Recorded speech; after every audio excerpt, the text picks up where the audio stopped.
Yan na lang nag-iisa na anak kung gusto kong makatapos. Kaya nagsikapan ko na igagapang ko siya pangako sa kanya.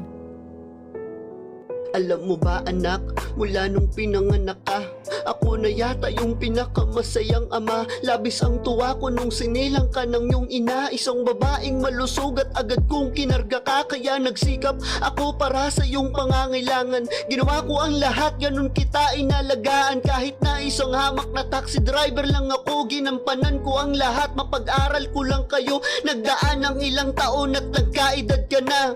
Tinustusan ko ang pag-aaral mo mag-isa. Pinipilit kong kumayod kahit walang matira sa kinikita ko. Basta sa inyo lahat mapunta.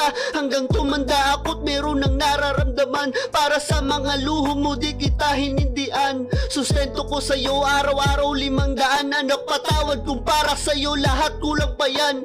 Anak mahal kita, gusto kitang mapagtapos. Patawad kung minsan man ako ay kinakapos. Sana maunawaan mo rin ang aking kalagayan. Tumatanda na si Papa kaya ganun na lamang, pero kahit pagod na pagod, gagapang ko kayo. Wag mo lang maramdaman na nagkulang ako sa'yo. At kung dumating man ang araw na mawala na ako, sana magbunga ang lahat ang sakripisyo ko sa'yo.